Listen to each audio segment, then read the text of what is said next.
Welcome to the Law Dad Podcast, brought to you by Pritchard Injury Firm. I'm Zach Pritchard, lawyer, husband, and very tired father. Dive into the heart of law and life with The Law Dad, Zach Pritchard, your guide through the world of injury law in North Georgia and Tennessee, where law, life, and leadership meet. Welcome back to the Law Dad Podcast. Today I've got my good friend, Greg Free. Greg is a dad, a funeral director. He also got a lot of love for this, served in our military. He did some pretty cool stuff we're going to talk about in that as well. And also in his spare time, which he doesn't have, he is a city councilman for the city of Euharlee. So Greg, thanks for coming. I know I've known you for quite some time, and obviously run together in the same circles, a lot of philanthropy, a lot of other stuff we're going to get into, but just thanks for making some time for us, man. Yeah, man, I appreciate it. Thank you very much for having me. I've been following your podcast, listening to all the cool episodes you got. You've had some real good characters on there, so it's been awesome to kind of get a peek behind the curtain with them too, so thank you for having me. Yeah, absolutely. So I gave a little bit of an introduction, but I mean, fill in some of the gaps. I mean, tell us a little bit more about who you are for the people who may not know exactly who you are. Yeah, so lifelong resident of Bartow County. So, grew up here, went to Cass High School, left and went in the military. That's what I was telling earlier, and swore I was never coming back. Came back here and love it, getting to raise my family here. Like I said, have the 3 girls, about to be 4 the first week of June. Whoa, yeah, I was going to ask. I forgot the due date. That's awesome, man. Yeah, so that's really coming fast, and we're completely done after this. Better you than me. Good. Yeah, man, all girls too, so pray for us. It's a lot. That's awesome. It's really a lot.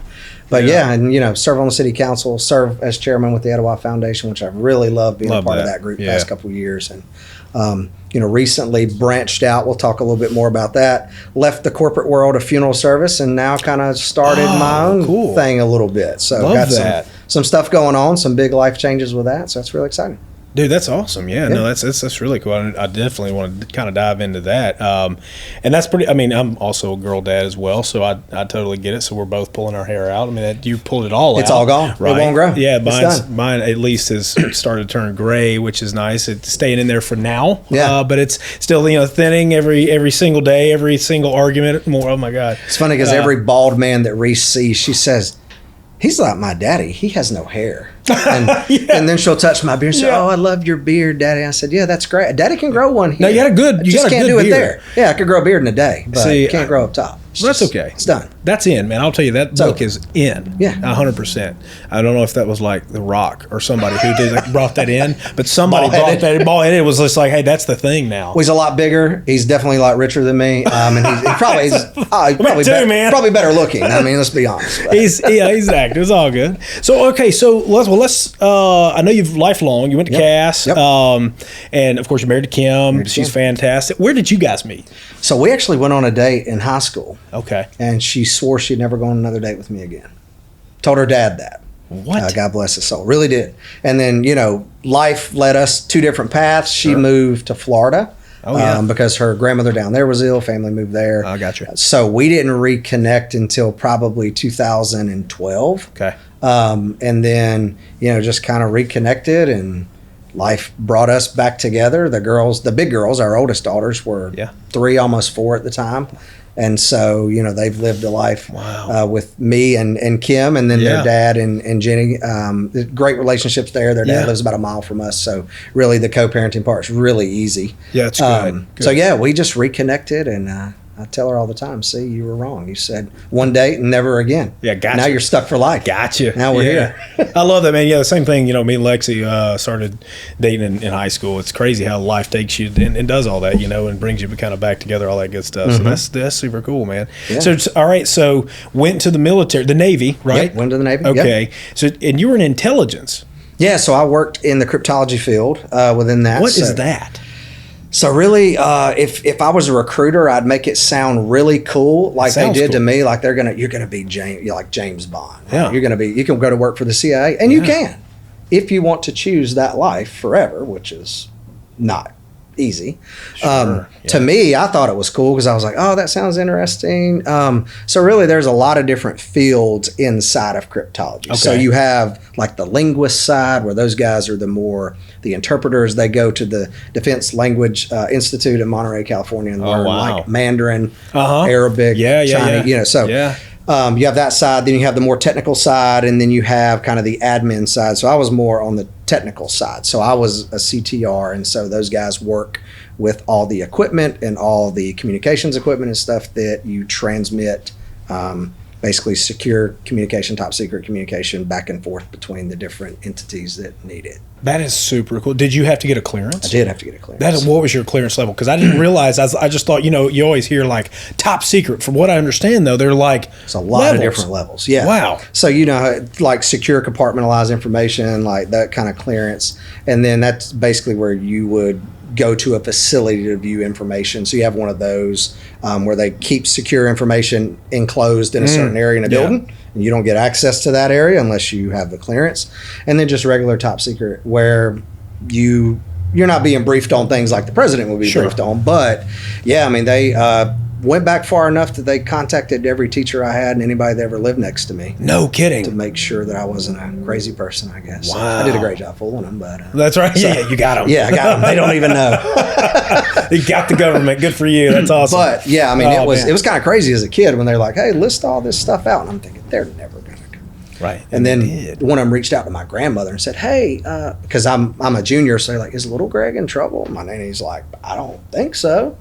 Well, so-and-so called me, and they were asking a lot of questions about him. And so she called me, obviously the concerned grandparent. Sure, yeah. Like, hey, what have you done? Yeah. I haven't done anything. Just joined the military. She was like, oh, okay, well, that probably makes sense. Wow. So, yeah. That's pretty cool, though. Pretty interesting stuff. So, yeah, I mean, I had aspirations of doing other things with it. I guess that's why I went in that field. And the more that I was in there, I realized, like, because before I went, I was already accepted to mortuary college. So I kind of knew that I wanted to be in the funeral profession. But I went this other route. Whole family served in the military, so I knew that calling was there too. I just didn't know where it was going to fit. Yeah, no, that's so noble, man. And so, it just happened to come at the beginning of life, which is good. And so, did that. How long were you in? So I just one enlistment. Yeah. Okay. So very regular cool. enlistment. Very cool. Yep. That's good. And so, so switching gears a little bit to the mortuary college, was it a specific place or is it within another institution, or how's that work? Yeah. So it's a specific college. Like in Georgia, the law dictates kind of what you have to have. There are states that require certain levels of degrees. So Georgia requires a degree in mortuary science. And so the college here in Atlanta, there is one here, believe it or not, that I went to, that's the degree that they offer. And so it's for people that want to go and get a degree in mortuary science. Okay. Well, let's start here with the big questions. Yeah. What in God's name got you interested in that? I mean, you said you already knew you wanted to do that. Where did that come from? That's a great question, man. People ask me that all the time, and I have to really think back to, I don't know that there was a single event. I don't have any family in the profession. Okay. So nothing like that. Questions, I just was always drawn to it. And it wasn't drawn to it like for a fascination of anything. Okay. It was more so people. Like I knew that I wanted to be around people and help people. I didn't know how I wanted to help people. But the more I kind of watched what some of those guys did, and we had a family friend that owned a business in Rome at the time. And so he had served some members of our family. And so as a kid growing up watching, I'm like, man, I don't know what they do. Yeah. That looks cool. Like I think I could do that. Yeah. And as I got older in high school, I was in the work study program as a student over at Cass. Oh, good. Yeah. Made some relationships with local funeral home owner here, and Steve Owen was still alive. Yeah. And so great guy. Gave me a chance to come over there and kind of learn as a kid some behind the scenes stuff and just really kind of figure out what a funeral director does. Yeah. And that's when it kind of cemented in me like, okay, I want to do that. This is for sure what I want to do. Very cool, man. I didn't know that you worked with Steve. He's a great guy, obviously, and hate that he's not with us anymore. Yeah. But yeah, that's what's interesting. I mean, of course, my father-in-law has passed, and I can just tell you, in the worst tragedy of life, I mean, the people that surrounded us. I mean, it was so comforting. This guy Shane, who's over here at Dignity, was just awesome, man, and he was so pragmatic and going through the stuff, and really it's speaking that person's language too, on the very back end. It's kind of like with us with clients, right? You kind of have to adapt what you're doing based on your client and speak their love language sometimes. I think you got to probably do the same thing in what you do, man. That's crazy. You do. You definitely have to be a people person and a person that can listen well and just kind of let people, because as you can imagine, somebody coming in, no matter the situation, there's a lot of emotion involved. Absolutely. And sometimes a lot of that anger gets directed at you, or a lot of that emotion gets directed at you. And so you have to be the one that kind of takes them from the mountaintop back down to level ground and walk them through this process of life-changing event that has happened. And here's how we're going to help you navigate through that. Not just today or tomorrow or the day of the funeral, but for years down the road. A lot of people, they become really close with their funeral director really quick because you're bonding over a terrible situation, and they feel very comforting in that and very close, and they're kind of more apt to open up, and that builds that bond. So you see them decades later and be like, do you remember me? Like, oh, yeah. Absolutely. Yeah. Yeah, you're exactly right. I'll see him out from time to time, and just like you said, it just cements that, and just say hello, nothing else. But it's a good memory, and especially when everything was going chaotic, having somebody who was keeping us focused and keeping us in line. And hey, are we crazy for this? No, you're not crazy for that. This is what I would do, but this is your, just having somebody kind of walk you through that, because it's not something you ever want to be an expert in your own personal life, right? No, absolutely. So no, that's good, man. You've got a heart and a passion for that. Obviously, that translates over and is palpable in your service area, and I'll talk about that in a sec. But so explain now, where did you're not a funeral director anymore, correct? Yeah, no, I'm still licensed as a funeral director in Balmer. Yeah. Okay. Yeah, so that license there forever, and so for probably 6 years prior to going to work for a corporation in funeral service, I managed on the family-owned side. Okay. Great guy that I managed for. He's kind of like a dad to me, one of my biggest mentors in the profession. Then I decided, hey, I want to test the water, see what else is out there. Sure. Went to work for a large corporation that owns a lot of funeral homes. They're the same owner that owns Owen here. Yeah. Just a different division. 17 years with them, lots of great experiences, some things I was very fortunate to be a part of, learned a ton, got a lot of good opportunities, but recently just decided that, hey, that chapter is probably closing, and wanted to kind of always toyed with the idea of, well, did this for the first half of my career. Mm-hmm. Sure. So if I want to spend the last half doing something, why not do it for me? Absolutely. So kind of decided this chapter was closing. No better time than right in the middle of having a child. So get to spend some time being a dad too, and be flexible with your schedule, which is the flexibility part's been great. Absolutely. And so that part's been super for Kim and for me. And so just decided, hey, I'm going to branch out and kind of open up a trade/consulting business to funeral and cemetery world, because that's where I've spent 2 decades of my life now plus. And so so what does that consist of? What are you doing? Yeah, so funeral homes and cemeteries, just going to them and basically working with them if they need someone that can help consult about business practices, best practices, policies, procedures that will help their business run smoother, as well as just offering the services that a funeral director or an embalmer would offer. So say they've got a guy that has a ill family member and they're short a staff member for a week while this person cares for them. Hey, you contract me for the week. I jump in. I do what they do because I have that license to do that.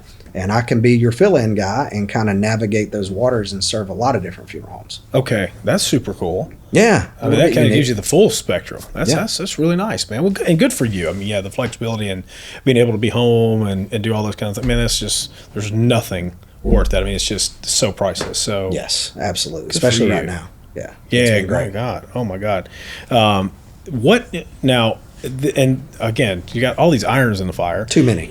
Right, you see a bunch, Kim, man. And she's like, "Don't say yes to anything else." So the philanthropy thing. Let's talk about that, because I mean, obviously, we've been involved certainly with Etowah Valley and all that, and just love that. So tell me, what do you do there? Okay, for people that don't know. Yeah, so at the Etowah Foundation, so this year I'm serving as chairman of the board of directors there. So I've been on the board probably 4 years now, I think. Served as a development committee chair during some of that. So really the Etowah Foundation, it provides scholarships in the community. It's a community-based scholarship, award about $250,000 or so a year in that. And in the last 4 years have opened the Future Centers which are inside of the local high schools. Yep. So kind of providing those kids that may not have applied for a scholarship or really may not know which direction they want to go in life. Sure. Those future centers kind of supplement what the counselors are already doing in the schools, and they work together to maybe help those children figure out, oh yeah, I'm interested in welding, or maybe I'm interested in a career in manufacturing. I want to go be an engineer. Or, sure. So it's amazing. We were just looking the other day. So, they've given away about 6,200 scholarships since Man, what a blessing. That's great, dude. since its inception, God. which is like 40 years. Sure. But the future centers on average saw 2,300 and something kids just over the past 4 years. Whoa. That's insane. So what we're learning is the future Huge centers impact. have a huge impact for those kids that never go apply for a scholarship. Yeah. And so it's really a blessing to kind of see some of that continue to grow. And so that's what the foundation does. And through support of the community, people like you guys, business owners, people that believe in that mission, that's why it continues to flourish, is because of the community. Like, it is a true community-based organization. And without the community, there's no way that they can put that money back out there for these kids or give them the opportunities to work with local manufacturers, local businesses, local governments, whatever their interest is. Sure. No, and I think what's cool too is, obviously had, I don't know, I can't even remember exactly what you guys call the event, but the kind of the big event, obviously it was just wild to see here over at Sam Jones. Yeah.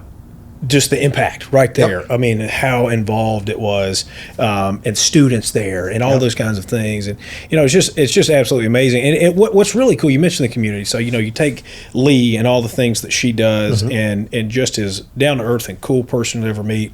But that's the feel of it, is that it is truly a us helping us kind of feel with the Etowah Foundation. So yes, certainly thanks for letting us be a part of it and serve for sure. And I would encourage anybody who's listening, get involved for sure.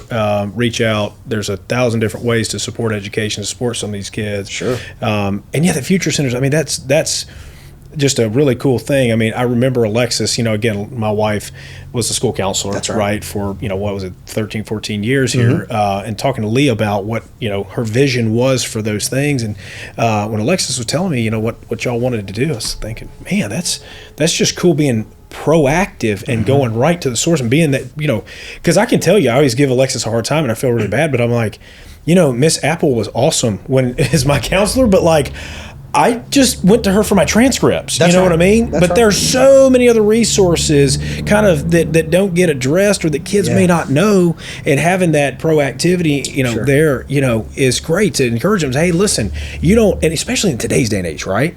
I mean, the traditional college, you have to do X, Y, and Z. You don't have to. The world is your oyster. You can do and have a wonderful life and be very successful and enjoy what you do in 1,000 different things. Sure. You know what I mean? That's kind of what the future centers push. It's like, hey, the 4-year degree is great if you have a path that you're seeing with that. But if you want to be a plumber, there's a path for that too. If you want to learn a specific trade or a skill, or you can make a very good living, number one, and you can find that path. We can help you find it.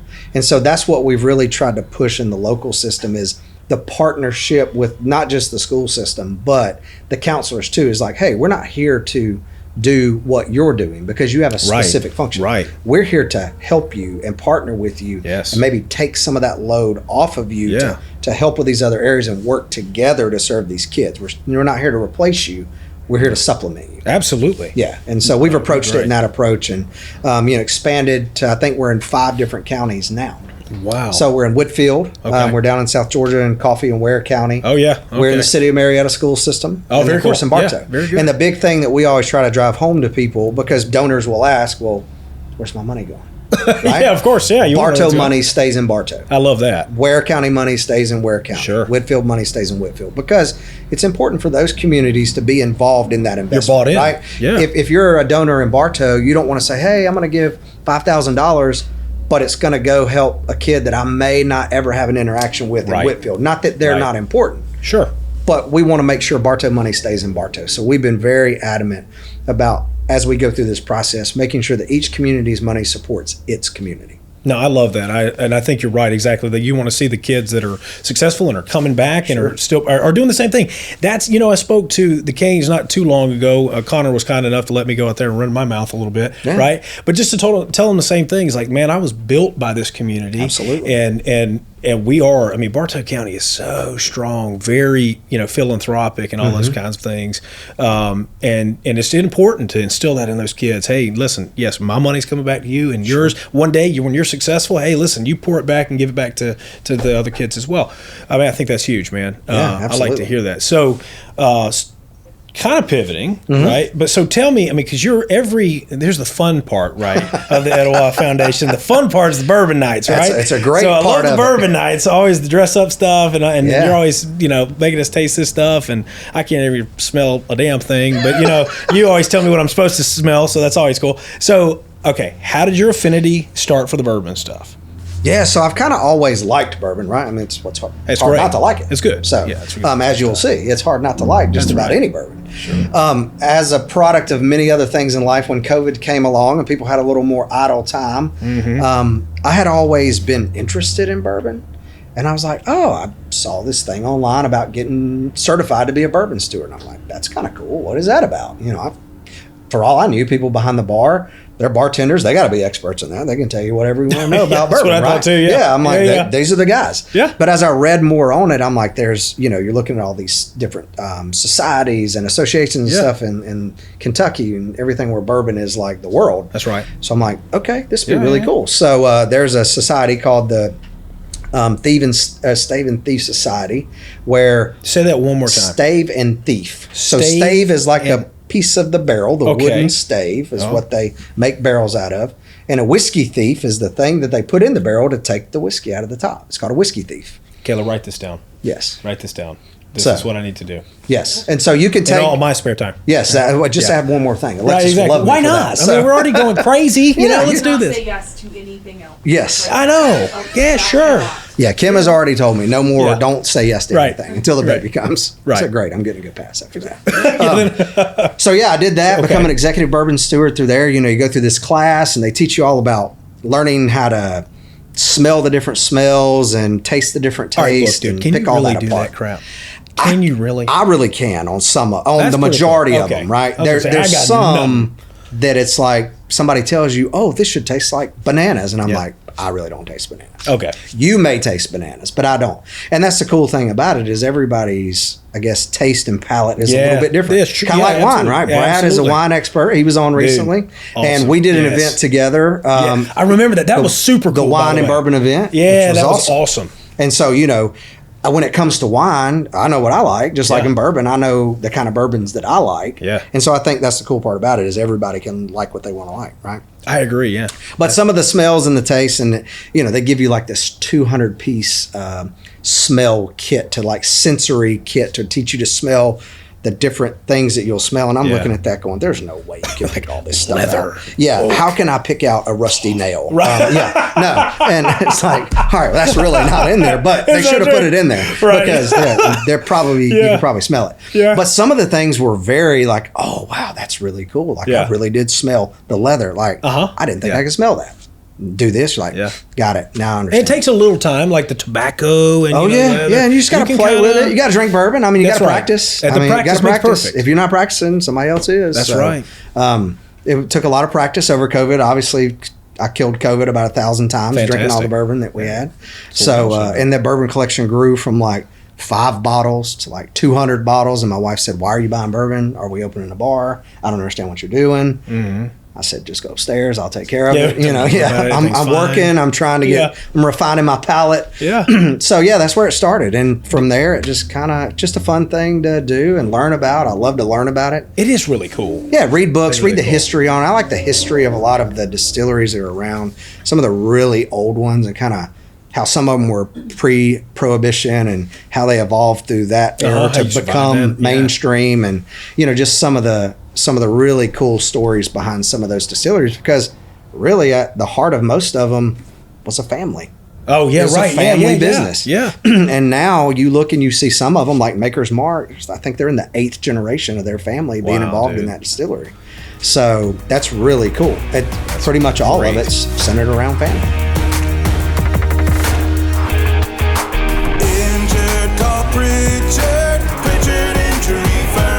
Yeah, I love that, man. And, it's funny. One of my buddies who's a defense lawyer, and he was, we were just texting each other about playing some golf or whatever. And he said, well, I'm actually going up to Kentucky. And he was going to, I don't want to butcher the name, but it was, I think, like Green Hill or something like that. Mm-hmm. Either way, just a little local kind of a little cool spot. You do the whole thing. They're like literally where they're aging, in the aging thing, but there's this, there's a bar there where they're all sitting there. And I mean, it's just very content. You can tell like they're out in the middle of somebody's freaking farm. I mean, this is crazy. They're signing the barrels and having just a really unique kind of cool experience. And he got a bottle to take home, but like, that's what they decided to do. Like he and some of his just close friends, he's like, we're going up there. We're just going to this little local kind of distillery you would never even hear about. Yeah. Like I said, I think it was a Green Hill or it's a Green something. I don't know. Anyway, so yeah, Taylor better bring a little taste of that. He said he's going to. He said, no, don't worry, man. We'll try when we get back. I'm gonna hit him up. So. Well, you remember the bottle that the foundation gave away? Absolutely. At one of the events. New Riff. Yep. That's it. Yeah. So we had an experience. Went up there. Went to the distillery. I'm so mad I couldn't. Kind of did the tasting.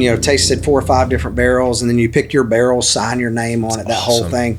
But it was a chance to do something unique. You're not going and pulling this bottle off the shelf. It's unique to that barrel. And, then learn some of the history about their distillery. The guy that started it actually owned the largest liquor store in Kentucky, which is in the parking lot of that distillery. He decided, I want to have a distillery. Kentucky law says, well, you can't do both. You can be a liquor distributor, but you can't distill it. So he said, that's fine. He sold his store to his employees and went and opened the distillery in the parking lot. Wow. And the reason he did it there is because there was a spring water aquifer where they could use the Kentucky limestone water to distill with under the parking lot in the ground. So they drilled down and tapped it and built New Riff. And that tasting room sits on top of that spring aquifer. Their rooftop bar is called the Aquifer. No kidding because of that. Dude, that's super cool. Yeah. It's just little, like you said, little nuggets like that. I mean, I just absolutely love that. It's cool stuff. That's great. So you're qualified certainly to do all that good stuff. Now, the other qualification I want to talk about, which is where this came from, and God bless you, because I know the other councilman, okay? So, we're not going to name That's why I need that bourbon. Tim and Jason, we're not going to call any names out.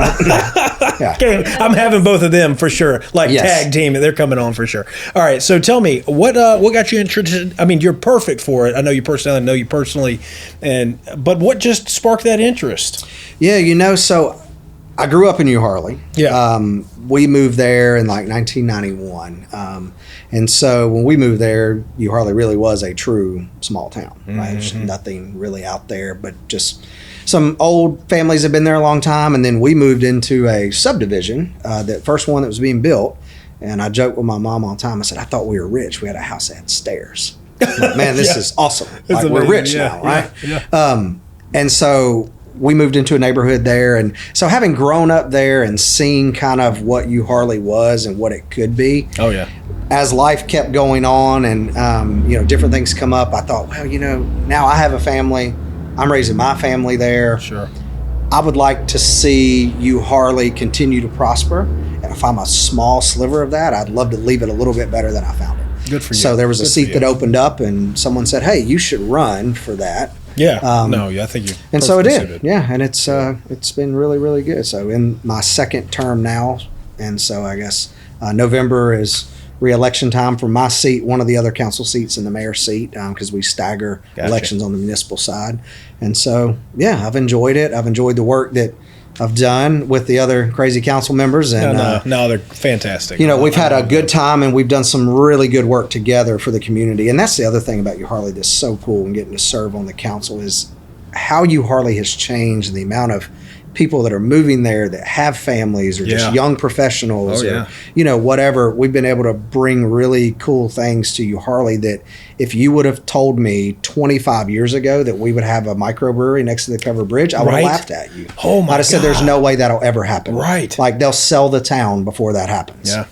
No. And it's continuing to evolve and continuing to prosper, but I always say Euharlee is great because of the people that live there. That's why it's great. It is. Yeah. No. Euharlee is a phenomenal. It's cool.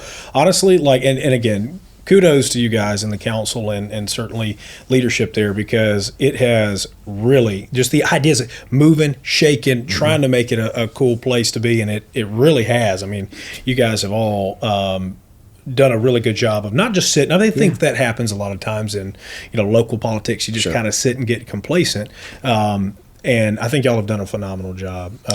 So we're I'm close to Euharlee, right? So I'm like off mission. So no, I love going through there, and this is crazy enough. But like, I didn't know that y'all had a Dollar General, and this is crazy. I went just backwards because the tree, like a tree fell. I was like, where the hell has this Dollar General been my whole life? I'm from Bartow. I should know this. Well, that was like the first thing that was built in Euharlee that was like not a local convenience store or something like that. Was the Dollar General. It was the Dollar General. Makes sense. Look at their business model. They built them in the middle of nowhere. It was like, okay, I get it. That's why they built in Euharlee. It's great. I'm such a sucker for Dollar General. And it's still thriving today. But it was great. I was just like, why the hell did I didn't know this is here? Yeah, I remember when they built that, I thought, there is no way. Like, why are they building this Dollar General out here? Yeah. And then you drive past it now, there's not a time that there's probably not 10 cars in the parking lot. Always. It's a stop for the folks that live in Taylorsville that, don't want to drive all the way to Cartersville. Maybe just need to grab something. So, it's been a business that's been around out there for a minute, but it's done really cool things. So it's served its purpose.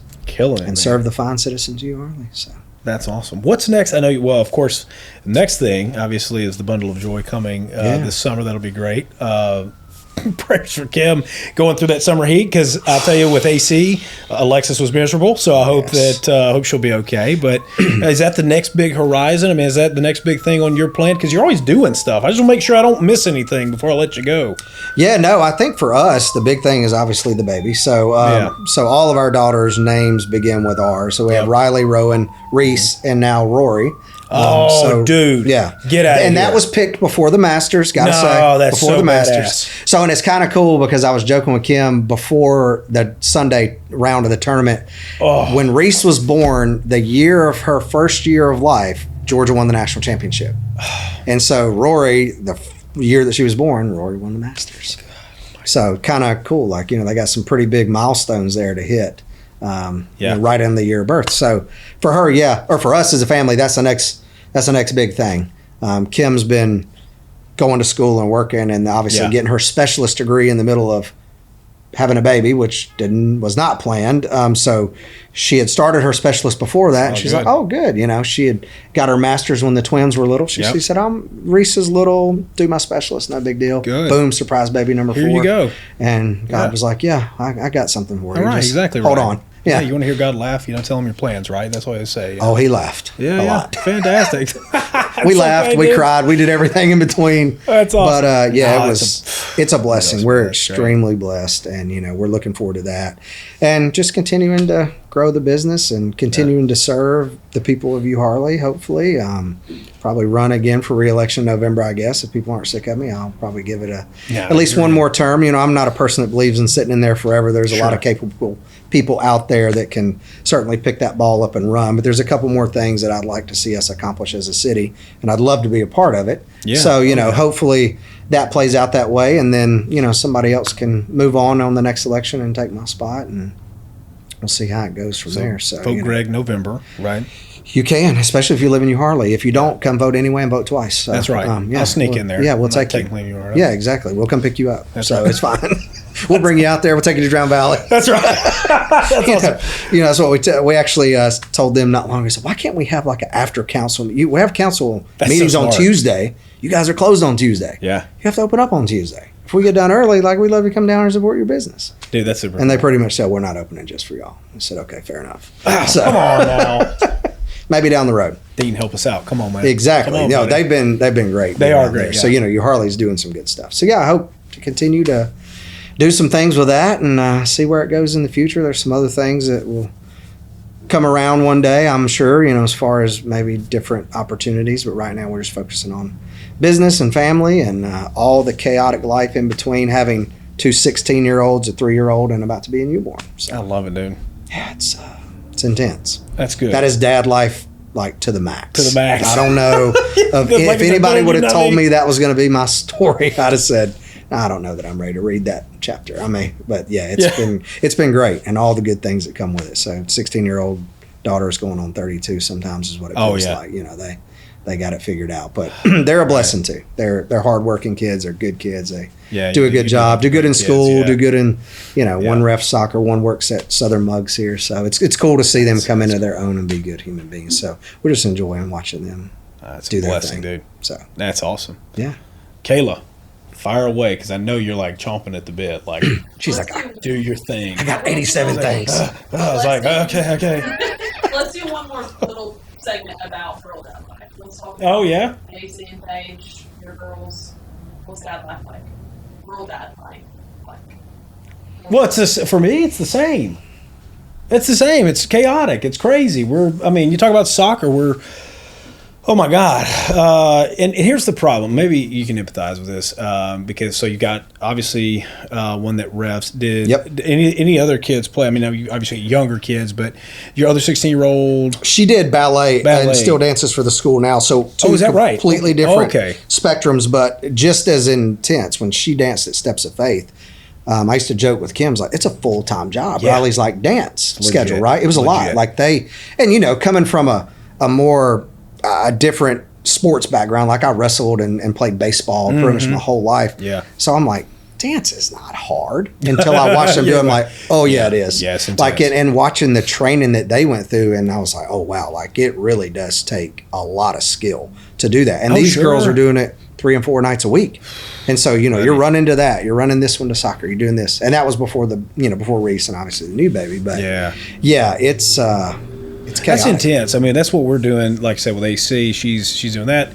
Paige is doing gymnastics and navigating no pun intended, right? Like the inside baseball of each and every one of these little things. I mean, we're in year 3 of soccer, and I'm still trying to figure out, okay, this team, but if she gets into this is better, and we're going to have to drive, and that's okay, because she's got to take lessons from this guy, and it's just like, it's nauseating. And then Paige, of course, loves gymnastics, so then it's like, okay, well, you're going to your next level, like you talked about. I'm like, dude, she's 8. Like, what's going on, I mean, why is she going to be practicing 3 nights a week, too? But to your point, you make it work. Correct. Yeah, you figure it out. You make it work. It's not easy. It's a full-time job running them around. That's why we're like ready for June to come. They get their license in June, and so one of them loves to practice. Timing. The other one is terrified. She's like, I don't want to drive. Oh. And I said, really? Because I remember getting my license. Dude. And I literally dropped my mom off at work. And I didn't have anywhere to go. I just went and rode around, which is crazy. But I'm like, I'm 16. I have freedom. I'm going to go ride around. Dude, first day. It was the greatest feeling ever. I was 16. I took my girlfriend to school who was older than me. Not Lexi. That's okay. But it was fun either Previous way. Life. It's all right. Previous life. That was fun. But I was just like, and all I could think about was, I'm really, really excited, but I am scared to death for this human being who's in my passenger seat. I don't know what's going to happen, but I'm gassing, braking, steering, and we'll just see. Maybe we'll get there. Maybe we'll not. I don't know. We're going to have fun either way. We did. And we'll figure it out. And we got to school, and it was okay. But yes, it is weird. Now, it's also interesting, too. You talk about this kid. I know plenty of kids who are going off to college now and don't drive. Right? Oh, yeah. It's a thing now, evidently. It's mind-blowing to me because I wanted the freedom and all the stuff that comes with driving. And some kids and friends of our girls and everybody's like, oh, yeah, they're so-and-so's 18. Yeah, they don't drive. And thinking, like, never driven? They're like, oh, no, they don't even have a car. They don't drive. Yeah, like, they just no interest in it. And I think maybe technology plays into that. Yeah, I think you're right. 100%. People now, you can FaceTime your buddies. When we were growing up, if you want to see your friends, you had to go see them. Right, you're meeting up in the parking lot. You got to be intentional. You're cruising the strip, you're going to the lake, you're doing whatever. We all know that. If you grew up in Cartersville, you cruise. If you didn't cruise the strip, did you really grow up in Cartersville? Yeah, you heard Brad talking about it. I was like, dude, that's what I'm talking about. No, it's a real thing. Like, there's a lot of things that have happened on that stretch of road. 100%. But, as a kid, like, I really, to your point, almost feel sad for our girls too because they don't get to experience that. Yeah, it's not a thing anymore. It's not. It's just not right. They're not driving to Kennesaw to go to the mall. Back then it was a big deal. Go to town center. Walk around with no money just to see everybody. Exactly right. As a teenager, it's like, but you were walking around. Exactly. You're going to go walk around, pretend like you're going to eat cheap food from the food court, but that's about it. Absolutely. And go see your buddies. And so now kids don't do that. They just FaceTime your friends. Yeah, I know.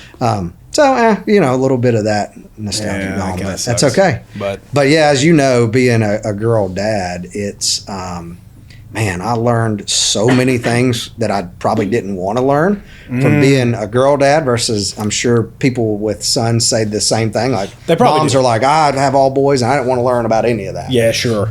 But yeah, it's been good learning experience too. And, you know, watching them, they're all so different. I don't know about your kids, but ours, even the twins, the oldest ones, they're completely opposite. Yeah, it's so weird. One of them is so outgoing, social butterfly. The other one could care less if anybody ever spoke to her ever again. Yeah, like, she's just fine. She's great at school, very social. It's just the way it goes. Accepted into, you know, early admission stuff to college already, going to 11th grade. And she comes home and is like, I'm done with people.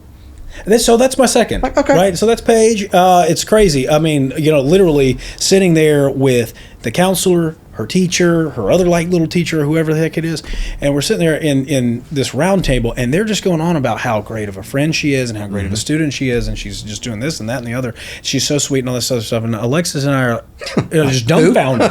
We're like, who are you talking about? You know, and then, oh no. And we were like, well, this is what we see at home. Nothing like that. They're like, no, not at all. Actually, to the opposite. But to your point, when she comes home, she's just like, yeah, I'm done. Leave me alone. Yep. I'm fine. I'm like, okay. Yeah. It's amazing. Okay. It's just like how they can be so different. And Avery is so opposite. I mean, like, she can't wait to come home and just, wow, you know? Yeah. I'm like, so yeah, but it's weird too, because you adapt, right? Because you have the oldest, and then you have, you know, the other one, and then you're kind of like, okay, I would expect the same thing. Not at all. But you learn to kind of meet them where they are. Correct. Which I think as a parent is hard in today's world, right? You got to figure out how to navigate those waters, and sometimes that means patience, which sometimes is easier said than done. And especially when it comes to girls, it's just a much different world. And I think about the teenage version of me, and I'm like, okay, girls, here's what I want you to look out for, right? Probably the teenage version of me. Don't go down that road. You can don't check any of those boxes. Right. But you know, that's why I tell them, like, trust me when we're giving you advice, because we've been down that road. That's right. Not do as I say necessarily, but just, hey, life experience learned. You guys take the information. Sure. Hopefully you use it. If not, well, there's, you know, consequences of that too. And I think, you know, what's funny on that point too is that it was telling, hey, you should do this, you should do that, you should not. And then after a while just being like, hey, this is what I would do because of this, and this. And then watching them falter and then going, well, did you learn anything? And what did we learn from that? Well, you were right about it. Well, and I have to tell them a lot of times, hey, I don't want to be right. Yeah. Like, that's not what the purpose is. Correct. I don't want to be right. I want you to just not do it. But then you have to be, to your point, you have to just kind of be calm and content and go, yeah, they're going to do this stuff. They're kids. They're going to do the same things we did. That's right. Hardest advice somebody told me becoming a parent, they said, you're going to have to learn to let your kids fail. Absolutely. I said, man, that's tough to hear. It's tough. It's tough. But it also helps them, I think, you know, resilience. Building resilience. Absolutely. And that's in today's world, God help us all. I mean, some people can't handle it, you know. A lot of kids don't know how to fail. They don't know how, they never heard no. They don't know what it's like to not be picked or not be given a job or, you know, whatever. And you can take all that stuff. It's not negative. You can take it and really do well in life. You got to build off the experience. 100%. There's a lot of people think you come out of high school now and you should make $100,000 a year. Oh God, I know. Even in the funeral profession, like, yeah, you know, I just graduated mortuary college. What's your expectation of starting salary? It's this. Yeah, I think you're about 10 years ahead of that. I mean, maybe we go back. This guy out, man, because he's a buddy of mine. But I was talking to him, and he's got 2 daughters. And anyway, he was telling me about one of his daughters. And who's dating this, you know, it's like the first boyfriend, right? Yeah. And he's like telling me about it, and I'm like, oh yeah, that's cool. And he's like, well, it's actually not cool. And it's like, what's going on? He's like, this kid has no concept of like how this is going to happen. He's like, Zach, I asked him what his like career path was, and he said, I don't know, but I'm going to make bank, bro. And if you knew, sounds good. Sounds good. 15-year-old kid is telling this entrepreneur dad who's like super cool guy. I love this. I wish I would say his name, but I'm not going to embarrass him. And everybody would know who you listen to this. Who is this? You could just see him saying this. And he was like, but this guy told me I'm gonna make bank, bro. What do I do with that? That's your business plan. And I was like, hey man, I don't know. Yeah. I don't know what you do with that, but my girls are not to that dating age yet. So, hey, God bless you and your sweet wife. Yes. So. Have fun. Enjoy that. Drink a lot. It'll help. Bank, bro. Yeah. Like, oh, I should have thought of that. Hell, I've been working my ass off all my life. It was that easy. It was that easy. Just make some bank, bro. Yeah. Jesus Christ. Exactly me. There's times that I've stood in the funeral home in the middle of the night doing things that you do at the funeral home in the middle of the night, and I literally tell myself, I went to school for this. Like, I went to college to do this, and I have to talk myself off the ledge a little bit. I'm like, okay, just get back to the reason why you're doing this. Oh, yeah. Because, like anybody in healthcare or anything else, you run into some situations where you're like, this is not pleasant. I'm sure. And you're standing there in the middle of the night, and you're thinking, why did I sign up for this? Is this what I signed up for? Yeah, I just saw the guys wearing the suits, and I thought, this is great. Oh, yeah. Not the other part, but I love that part too. But yeah, it's I think any career path you choose, you have those moments just like that where you go, oh, well, it was that simple. I should have done that to begin with. That's right. Done. Making some money. Could have been a millionaire. That's it. No problem. Yeah. Snap the fingers. Done. Oh, God. Should have just started a distillery. You're having too much fun at our expense. Okay, Chandler, go ahead. That was a lot. Okay. All right, Greg, we'd like to do something at the end. Sure. Rapid fire. Absolutely. Off and up. Do it. Let's go. What is your favorite thing about Euharlee? Favorite thing about Euharlee? The people. The people. What is one of the funniest things your kid has said recently? It's probably not going to be recently. We tell this story a lot. When Rowan, one of our younger, she's 16 now, but when she was 3, she went to a Christian daycare, and we get a call, and they said, hey, we need to tell you about something. And, I was explaining to the students this, and Rowan said, oh, no, you're lying. That's not the truth. Like, you're telling a lie. And come to find out, the teacher was just telling a story, trying to get the kid, and she was embellishing it. But yeah, our 3-year-old called the teacher a liar. So. Oh, fantastic! Yeah, fantastic. Yeah, that's fantastic. Yeah, you're a liar. Call her out. You're a liar. Hey, at the Christian daycare. Right. Yeah, it was good. Not lying. Not in the Bible. Shouldn't be doing it. She didn't stay there but another about a year. That was it. We were moving on quickly. And needless to say, awesome. Rowan is not going to be probably a nun or anything else to do with religion. So I love it. Yeah. Right down. Yes. She would be. Yeah, that's she right. loves to argue. She'd be a great lawyer. Give me a call. Yeah. Would you rather have to deal with a teenage girl meltdown or a bad Euharlee City Council meeting? Bad Euharlee City Council meeting. 1,000 times over. Yeah. Yeah. Without a doubt. Okay, fill in the blank. 3 girls equals 3 times the heart attack risk. Yeah.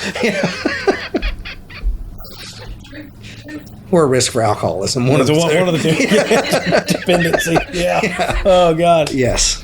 What's playing in your car? Music, podcast, or silence? Podcast most of the time, truthfully. Yeah. Yeah, podcast. Cool.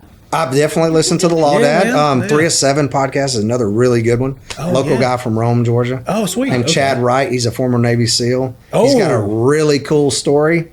He's an ultra runner. He runs these crazy long. Chad Wright. He spoke at the FCA banquet last year. Yeah. Okay. So really good guy. Really intense. Like great story. He's been on a bunch of stuff. Yeah. I think he was on James's podcast. Yes. I think he was. Yeah. For Crosspoint. I'm almost positive. Yes. I was about to say he's very into religion. Like, maybe not. Good podcast. Good guy too. Just a lot of good content. Good for him. So yeah, I try to listen and learn while I drive. Cool. What is the best bourbon you've ever had? Oh, good one. Best bourbon I've ever had. People would think that it would be Pappy or something like that. It's really not. I would say if I had to say the absolute best, Weller Full Proof was one of my favorites. Yeah. Got it. No, not really. I mean, you're not going to go buy it off the shelf normally. Like, and if you do, there's going to be stipulations to buy a bunch of other junk with it. But you can get it. If you know somebody, you can get it on the secondary market from other folks that have it. But to me, like that is just, it's Pappy that didn't make the cut. That's what a lot of people don't know. The Weller line is literally the same mash bill as somebody Pappy. told me that. Yeah, it just didn't make the cut. It wasn't aged in that part of the barrel house. So you can usually get a lot more like complex flavors like in that Weller Full Proof that you don't get in like 20 or 23 year Pappy. Yeah. All right, only because the residents of Bourbon. Here we go. Funniest post you've seen on the neighborhood Facebook. Oh, wow. Lord. So So there was just one the other day that somebody was complaining about, like the rattling of the windows. And of course, you know, I try not to read that stuff because sometimes it's about the city council or sometimes it's about me personally but on the city council that maybe a decision we've made or something. But when you see those, it's like you can't help but get sucked into it. Oh, yeah. And it was a time thief. I spent like 2 hours that day going back and checking that post because I wanted to see people's comments. And everybody was like, it was great. There is some comedy gold on that Facebook page. Comedy gold. Yes. Was like, I mean, why can't people just pick up? It was in front of my house. Yeah, it was on the road. There's a tree that hangs over the road, and about once a week, a squirrel will commit suicide and jump off that tree into the road. And literally, there was people that were expecting us to go pick it up. Like somebody mentioned, whoever lives in front, I'm not picking up that dead squirrel. Oh, God, it could get run over 1,000 times. Let the vultures eat it. That's nature. Yeah, that's right. That's right. Circle of life. Let it happen. Yeah. Oh, it's a trip. It's a time slip. Oh, it is. It's a time thief. What is one thing you want people to know about Euharlee? One thing that I want people to know about Euharlee. Well, I'd say two things, really. Everybody is welcome there. You know, our city is so unique compared to what it used to be. And the other thing I would say is if you've got a family, or even if you don't got a family, and you're just looking for a great place to live where you'll feel at home, Euharlee has that. Mm. Yeah, I do too. Euharlee has that.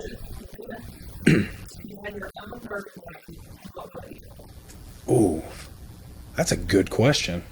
It'd have to be, I don't know of like a name specifically, but it'd have to be something that would be tied to funeral service or death, I would think. Just because of the oxymoron of that. People might, it'd have to be something to do with that. I've never really thought of having my own or naming it, but if somebody said today, hey, you just inherited a distillery, what are you going to name it? I'd probably have to have some bourbon and think about it, but I imagine one of those names will come to the top of mind. So something to do with funeral home. Because everybody that would see the label would be like, oh, I've got to have that. Look, why is that glass bottle shaped like a casket? That'd be super cool. And that would sell. I mean, let's get serious. One of my favorite wines is something called the Prisoner. Correct. Oh, it's a great wine. It's a great, it's fantastic. In shackles, this poor person on the label, and it's like, that sucks. Give me another glass. A lot of the bottles of bourbon I've had, like some of them are really cool marketing. The bottles look cool. The bourbon inside is horrible, but I'm like, man, that bottle's cool. Like you should get that. It's got like a samurai on the top of it or something. Like, I'm not paying $500 an ounce for Boss Hog because it's got a samurai pig on the top of it. No kidding. Nope. Yeah. But there's people that like it, and people buy it, so that's why they do it. More power to them. That's right. Not my cup of tea. I'll stick to that. I'll stick that Weller foolproof. 100%, dude. Awesome. Yes, thank you guys, brother. Man. It was awesome. Yeah. Stay connected with the Law Dad, Zach Pritchard, across all your favorite platforms. Dive deeper into the stories, insights, and behind-the-scenes moments that make The Law Dad your go-to podcast. Follow us on Facebook for updates and community shoutouts. Catch inspiring snippets on Instagram. Connect with Zach on LinkedIn for professional insights.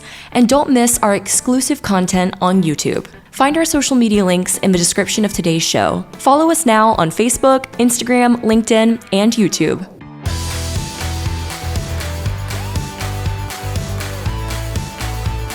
This show is for informational purposes only. It does not constitute tax, investment, or legal advice. Please consult with a qualified professional before taking any action.